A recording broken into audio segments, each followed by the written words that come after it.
and director of Dance Collection Danse, and she's a graduate of the National Ballet School and a former dancer with the National Ballet of Canada. She and her wonderful late husband, principal dancer Lawrence Adams, left the National Ballet in 1969 and taught the Lois Smith School of Dance.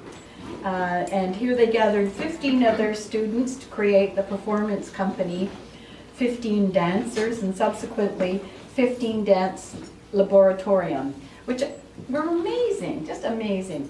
And it was Toronto's first experimental dance venue, kind of like an edgy Toronto edition of New York, right? Did you go there? Yes.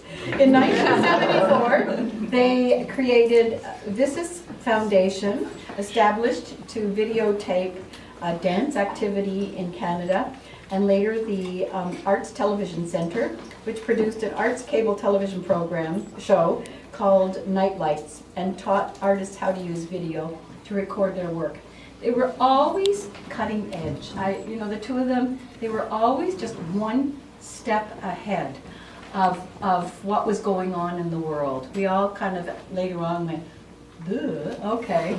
They had already understood this. Then the Adams became publishers, producing a newspaper, Spill, and the Canadian Dance News.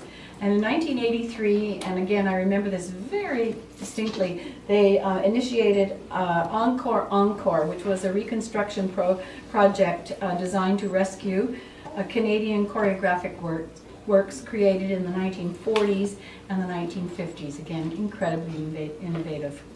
This led to the founding of Dance Collection Danse, Canada's National Dance Archives, Research Centre and Publishing House, which has just moved. Our wonderful Miriam has received a Dance in Canada Service Award, a Mayor's Medal of Service, and with Lawrence, the Dance Ontario Award. In 2009, she won the Rita Davies and Margot Binhart Cultural Leadership Award, and she was appointed to the Order of Canada in 2012. Our very wonderful Miriam Adams.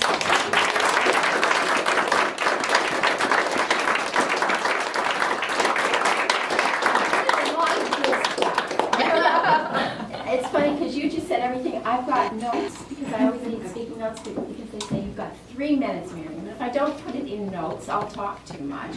And you just said everything that's in my notes. In 3 minutes. Yes, Lawrence and I were former dancers with the National Ballet. We became interested in Canadian theatrical dance history. Who knows why? Things sort of happen to you in your lives, and it seemed like an interesting subject to pursue. So this is a very long story. I'll keep it short. We raised some dollars from the Laidlaw Foundation, and we hired a researcher, a woman from Saskatoon, Sonia Barton, who had a ballet school there, which was also connected to the university, and she traveled across the country. She knew a lot of people, and she interviewed people, sort of folks, older folks, because we figured if we didn't get the stories before they died, we would never get the stories. So she did oral histories, and she came back to Toronto with shopping bags full of film and photographs and scrapbooks and correspondence, and that was kind of the beginning. After further research, we assembled some dancers and some contemporary dancers, and with the research, we reconstructed, as Carol said, some early Canadian choreographies that were made in the 40s and 50s. The composers were Canadian artists, and the set designers were also Canadian artists. And these were videotaped and notated. We used Benish notation and Laban notation, and we now have those scores. And then we produced a show for Expo 86 in Vancouver. It was called There's Always Been Dance, and it was a very short, it was a 40-minute sort of shtick. And we did like 5 of them a day, right? The audience would go out, and then a new audience would come. Anyway, it was very good to give people a quick overview of the history.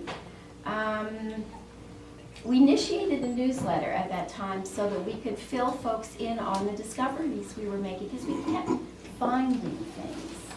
you know, there would be an old program, or that we, as a matter of fact, I'm not supposed to say this, but somebody put, we would go through the trash, somebody put boxes outside the CBC that had some old, we got a call, some old transcripts in them.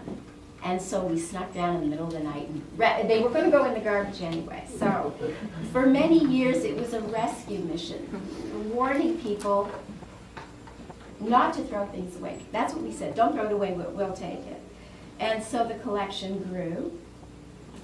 In the early 90s we began to publish.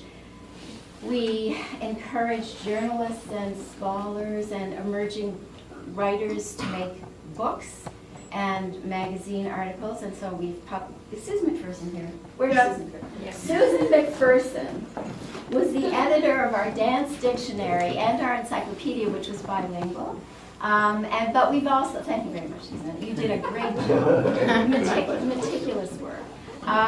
We also published memoirs and biographies and cultural histories, and we've made 39 books to date. We're going to hold for a while because selling books is bad business these days. It's not good. We also produce an annual magazine. And so basically we serve researchers from around the world. We curate live and virtual exhibits. We provide lectures and workshops for students and the public. We hold hundreds of thousands of documents and moving image recordings and oral histories and sets and props and costumes. Essentially, we're a museum. That's who we are. And we can say that we've carved out a place in the cultural history of the country for our dance artists to live on, because folks in the younger generations need to know what's happened in the past. Now, here's Amy Bowering. Our Director of Collections and Research, Amy Bowering, is a writer and a historian and a teacher, and she joined us in 1993 as a summer student. She never left, and we were totally dependent on her brain and her talent. She maintains stewardship of the collection and contributes her talents in every way to everything we do. Very bright young woman.